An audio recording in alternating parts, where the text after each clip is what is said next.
If you watched nearly as much South Park as I had, you probably know just how many people can die in a single episode. So what about South Park's bigger, longer, and uncut movie? Well, ow! Ooh! Ah! Ah! Fuck, bitches! Ah! Yeah, a lot of people died in this one. I'm gonna show you how. Let's start the kill count and jump into one of the bloodiest animated movies out there. Speaking of movies, the plot of this one centers around the newly released Terrence and Phillip movie, Asses of Fire. And with a title like that, you already know it's not family friendly. But an R rating isn't about to stop these boys from seeing it. You call me a pig brat, babe brat, ow, you brat, it's brat, tassa. Yeah, there's a lot of cursing in this movie.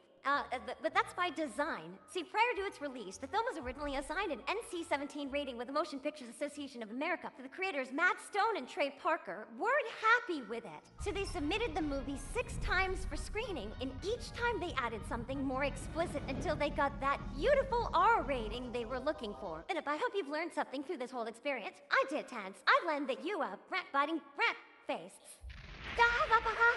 You burned yourself to death by lighting your fart. The impressionable little boys loved it, every single second of it, and by the time they were out of the theater, well, let's just say their vocabulary had, broadened a little bit. They'd also learned something very, very dumb. How to light their farts on fire. I bet you $100 you can't light a fart on fire. Ooh, rat,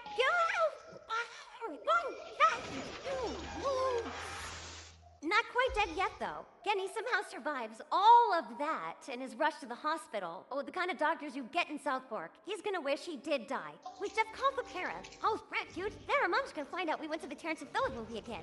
Whew, we have precious little time, but people were gonna lose him soon. Doctor, his heart stopped. Let's get it out of there. A few hours later, and Kenny survives. For a kid that dies pretty much every day, he's pretty resilient. There's just one tiny, eensy-weensy bit of bad news, though. Son, I have some bad news. We accidentally replaced your heart with a baked potato. You have about 3 seconds to live. Whoop!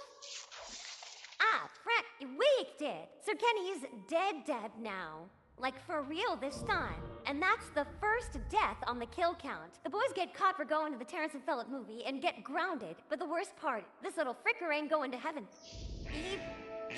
Never! Woof!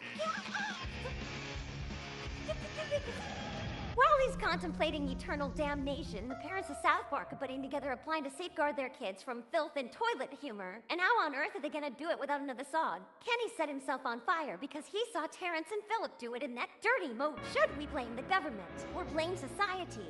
Or should we blame the images on TV? No, blame Canada. Blame Canada indeed, with their beady little eyes and flapping heads so full lies. Hey, her words, not mine. Parents come together to form Mothers Against Canada, and hey, remember how Kenny set himself on fire? We all know who's to blame for that. Heck no! Worry Canada!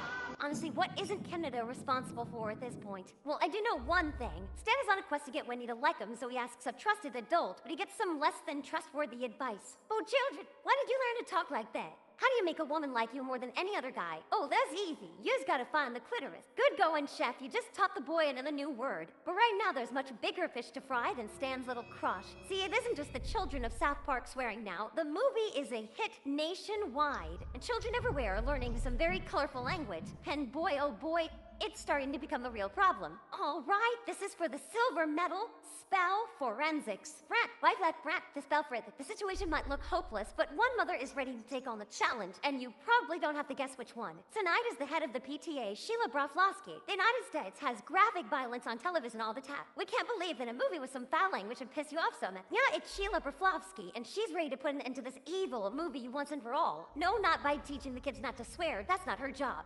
That's up to Mr. Mackey, and he's got a less than sketchy musical number to teach the kids with. Tip points. I say but kiss papa. Boy, you're a bantam. Okay, good work. Actually teaching the kids to watch their language. Does it work though?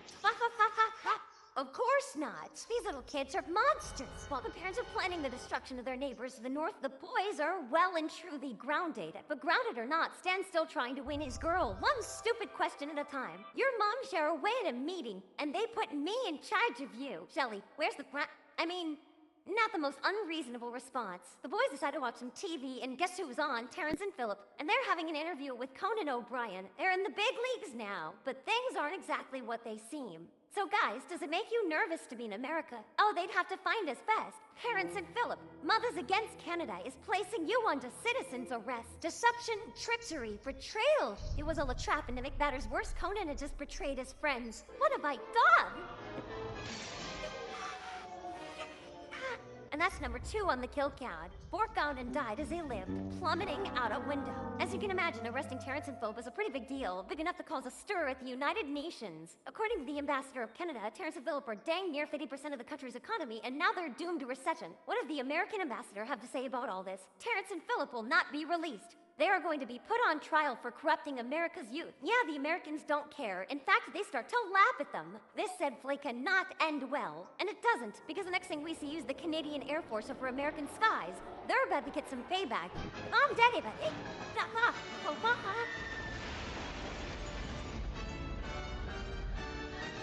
Haha, you missed me. Get bit overkill with the response there. That's 4 more notches on the kill count. That's also an act of war, and the Americans aren't going to take that line down. My fellow Americans, at 5 a.m. today, the Canadians have bombed the Baldwins. What started off with a bunch of foul-mouthed kids has escalated into full-blown war, and what about the 2 Canadians at the center of all this? In 2 days' time, the war criminals Terrence and Phillip will be executed. War criminals. So you guys that fart on each other for fun? Okay, things are getting a bit more extreme now. By the way, you're never gonna guess who's behind all this. And now, I'd like to bring up my newly appointed Secretary of Defense, Miss Sheila Broflowski. Holy crap, what they shall have! Okay, maybe you did guess it. Sheila's on a warpath, and Canada doesn't know what's about to hit them. Just when everyone's left wondering how things can get any worse, we cut to Kenny in hell, having a hell of a time. It is nowhere scared. Okay, so this is the part where things get a little weird. Turns out Satan here is in a relationship with Saddam Hussein. Yeah, that Saddam Hussein. And apparently, even by hell standards, it's a pretty toxic relationship. Saddam Hussein, my new partner in evil. Rod, will every state if you're having all the fun. Saddam, would you let me do my job? Okay, everything's pretty awful above and below. Everyone's worried about the upcoming war, but not Stan. He's got something else on his mind. Let's play tetherball. Yeah, this is about freedom of speech, about censorship. Can't you guys be more political? I bet I could be political, too. What do you think, Stan? Hi, round up. Minus 10 million aura right there, brother. Get it together. Well, all that's going on, Mothers Against Canada are holding their latest meeting. This time they're ready to stamp out potty mouth behavior forever, and they've got a new invention that'll do just that. It is placed under the child's skin, but it emits a small shock of electricity whenever an obscenity is uttered. Why even bother teaching your kids when you can just chip them, just electrocute the little frickers? That's what I say. So who are they gonna test this V-chip out on? Why, the most foul-mouthed kid in town, of course. Now I want you to say, horse, rat, high step, now I'd like you to say, big floppy donkey, rat, no!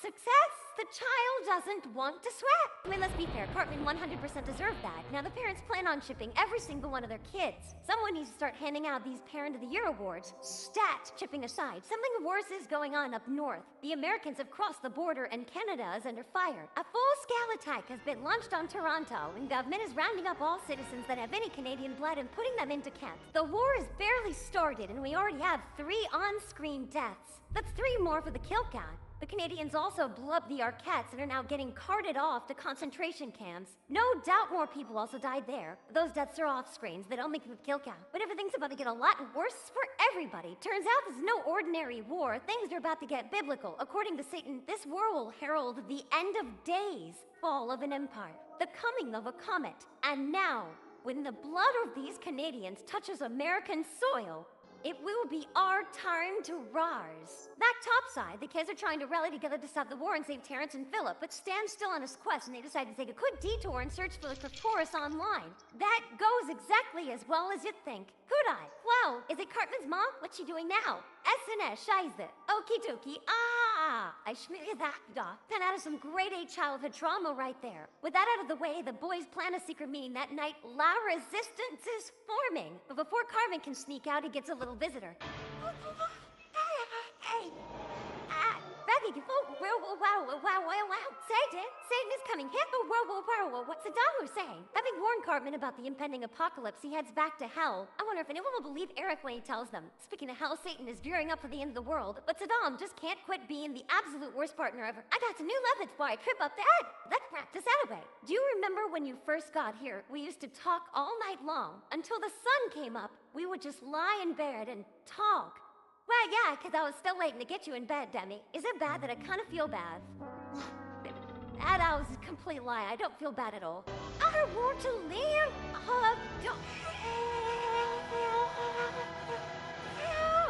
The pipe's on Satan, though. How on earth are Trey Parker and Matt Stone so frickin' good at voices and singing? Don't even ask me who's doing the singing here. Fun fact, if you check out the credits, Satan and Saddam Hussein are apparently voiced by themselves. Yeah. Back up top, the boys are ready for their first resistance meeting, but Cartman's got some urgent news. I don't think Kenny's dead. I saw him in my room. I know, Cartman, I know. I see Kenny every day, on the face of every child. Now, these boys are little sociopaths. Before Cartman can properly tell them about the incoming doom, a bunch of kids show up and they get down to planning. Terrence and Philip are being held at the concentration camp. The Army's gonna put on a USO show to boost morale of the war, complete with fun hosts, celebrity appearances, and the live execution of Terrence and Philip. And all that is gonna go down tomorrow, so they've gotta act now, and they've gotta act quick. Meet me at the rendezvous point at precisely 10 p.m. Sneaking into the show and breaking out Terrence and Philip will be the most dangerous part. And so I'll go myself. We started La Resistance. We'll get Terrence and Philip and meet you at the rendezvous point. While the boys plan the big breakout, the Army's making plans of their own. They're finally going to turn this little skirmish into a full-fledged assault, and they've got a hell of a plan to pull it off. You will be the all-important first attack wave, which we will call Operation Human Shear. Yeah, I think I know where this is going. Battalion 14, you are Operation Get Behind the Dark. Are there any questions, man? You're at Soldier. Have you ever heard of the Emancipation Proclamation? Try not to be too surprised now. This is still South Park we're watching. Protector start to malfunction. The general is pissed, and I mean pissed, to get Bill Gates out there to explain himself. Windows 98. Get Bill Gates in here. You told us Windows 98 would be faster and more efficient with better access to the internet. Oh, that was an unexpected addition of the kill count. And with that kill, things start to escalate even further. And since it is a musical, everybody starts to break out into song. Bad dog, brave bad dog. The resistance sings of revolution, and even Satan gets in on it. Terrence and Philip, well, they're still as foul-mouthed as ever. That's a rat face on the rat. If you're wondering where Kenny is during all this, well, he's still in hell, but he's also giving Satan some much-needed relationship advice. He doesn't nurture my emotions. He just wants racks and can't learn to communicate. You're right. I should leave him. Kenny's really onto something here. I mean, I barely have any idea what he's saying, but Satan actually listens. He's finally gonna give Saddam a long-awaited talking to. You treat me like Saddam, I'm leaving you. I'm going up to Earth to rule alone. Then, please, give me another chat. And of course, we get treated to get another musical number, and this one kinda sucks. Big shocker, Saddam Hussein isn't the best of singers. That I can say. Somehow the song and dance work. Satan forgives him, and they're off to the surface to take over the world. Who knew Satan was such a softie? In just a few minutes' time, Terrence and Philip will be executed, but guess who's here to save the day? Low Resistance. The boys have teamed up with a grizzled little kid they call the Mole, and they're at the USO show, right on time. This is the USO show, where those military bitches intend to cure Terrence and Philippe. Oh my god! God, he is the biggest brat of them are. Things are really getting heated now. The show is starting. Terrence and Philip are getting prepared for their execution, and Yippee the backflipping dog is putting on one hell of a show. In the back, the boys are pulling off their covert operation very, very quietly. Be careful not to touch this violence. Stop. Medic, threat, up. All about as quietly as Eric will let them. They reach a dead end and they have no choice but to dig. But even now, in the middle of such a massive operation, Stan still has one burning question on his mind. Hey, Mole, you know where the crat is? Is it what? The crat. I have to find the crat so I can get this windy girl to like me that. You need to stop thinking with your brat. Seriously, stand focused. They make it to the back and strategize. Here's the plan. Stan and Carl get near the stage, install the show for as long as they can, and whilst they do that, the Mole rescues the prisoners. As for Cartman, all he has to do is switch off the alarms right on time so the Mole doesn't get attacked by guard dogs. And if anything goes wrong, they make a sound like a dying giraffe. And whatever the hell that sounds like. It's a crazy plan, but it might just work. Be careful, dude. Careful. Was my mother careful when she stabbed me in the heart with a clothes hanger while I was still in the womb. Again, moving on. The plan was going great. The boys stalled the show by getting Big Gay Owl to break into song. Another song, yes. Unfortunately, Cartman messes things up. Big shocker, because who else was gonna mess it up? Hey, you come in? But her mom won't listen to it. Absolutely fantastic timing, Kenny. Cartman fails to flip the switch. Obviously, that's not gonna end well. Ah, Brett, a spoy. Good herb. The kid gets mangled by the guard dog. See, makes it out of the hole, but he's barely got any time left, so with his last breath, he sings, "The resistance lives." Another tragic addition to the kill count, and the good and even save Terrence and Philip. Left with no other options, the boys decide to listen to Kenny's warnings and tell the adults about the incoming apocalypse. If they die, Satan and Saddam Hussein are gonna come take over the world. Yeah, blame them for laughing now, though. This bloodthirsty crowd is here for one thing and one thing only. Nothing is gonna stop them now. Right as the fair are getting roasted alive, the cavalry arrive, and they've brought a heaping load of death with them. Now this is where things get a little difficult to calculate. What comes next is a bloody conflict with plenty of casualties on both sides. I'm just gonna let the whole thing play out and record a kill count afterwards. While this carnage is going on, the boys get into gear and try to save the two Canadians, being actively electrocuted to death. Hey, some little fat kid saved that. Cartman does something right for once and saves the two of them, but this battlefield is not exactly safe, and it's definitely no place for tiny little children, that's for sure. Dad, behind you. Just your battle. Stan gets absolutely rocked, and in his delirious state, he finds it. After all this time, he finally finds the rat. And it's got some serious wisdom for young Stan. Wait, you're supposed to tell me how to get Wendy to like me. Dude, you just have to have confidence in yourself. Chicks love confidence. Now go, hurry, the threat has spoken. And with that, Stan gets his confidence and heads off to save Terrence and Philip. At this point, things aren't exactly looking great for the Americans. The boys run through a field of dead bodies and they stumble upon, Mad Mr. Garrison. Hey, Mr. Garrison, take Mr. Hay, get him out of here. Howdy, Fred, be shot. There's one more casualty for the American side and one more number on the kill count. You will be remembered fondly, Mr. Garrison. Probably. Now things were getting real desperate for the Americans, so they pulled out their ultimate move. Human Shield up front, then Operation Get Behind the Dog here. Remember, Operation Human Shield is a go, but what do Human Shields think about the spot? 1, 3, no, it's not go, what's in the Well, that's in a well-executed plan. The Mothers Against Canada see the absolute carnage they've caused, and they start to think that, maybe we're the bad guys. We've wanted our children to be brought up in a smut-free environment. For God's sake, Sheila, we're going to get them killed. Sheila isn't convinced, though. Now, she's still on that war path. Terrence and Philip, who, by the way, are pretty terrible at escaping, get cornered and are now once again facing certain doom. That's when the kids show up. That resistance is here, and Kyle is finally ready to stand up to his mom. Kyle! I'm not gonna let you kill them, Mom. What? Kyle doesn't just stand up to his mom. He owns up to his own actions and tells his mother what's what. You never took the time to talk to me. You go off and blame everybody else, but I'm the one to blame. Here's just beautiful, man. Absolutely touching speech. Oh, remember when I said Sheila was on a warpath? Holy crap, you young man, you walk to up now. Holy crap, DG killed Terrence and Philip, you fricker. Sheila's stubbornness literally kicked off the end of the world. And with those two dead, we can bring back the kill counter, adding 2 more to the tally. If you're wondering just how many people died during the war, well, I am too. It's kind of hard to say. I definitely lost count a few times, but after pausing a lot and researching online, I'd say about 395 soldiers died, taking the counter all the way up to 408. But there's still more deaths to come. After all, Satan's about to get here. Martar must come. But all Houdain, shoot him. There's already like 12 deaths right off rip. It added to the kill count. If these Kenny comes back to life, I'm not taking one off the count, though. He still technically died. So it's the end of the world, and the devil is not about to mince words. Sheila is 100% undoubtedly at fault. I was just trying to make the world a better place for children. You have spilled the blood of the innocent. Saddam immediately starts to hog all the glory, telling everyone to bow down to him, like he's the Dark Lord around here. But then he pisses off the fat kid. Out of that with that Takidistan. Don't call me back, my crap. Turns out getting electrocuted messed up with the beat ship, and now Air Carbon has electricity powers. Sure, gonna add 2 more to the kill count for the 2 Hell minions Eric just blasted to death with his powers. Powers that just so happen to only activate when he does what he does best. Dan, Frat, bitch, back, Frat, get us Sora, da. Ah! Oh, he really gives it to him too, using the powers of every single curse word in the book, so Dom doesn't stand a snowball's chance in hell. Things only get worse for him when he makes his second big mistake, pissing off Satan. You edit bot, bitch. Destroy him. I have had enough of you. And so he dies again. Kind of. I think. I'm gonna add to the kill count, though. Satan no longer looking to take over the world. Thanks, Kenny, for teaching him how to find his own self-worth. He offers him one wish. He said that his wish is for everything to go back the way it was before this horrible war.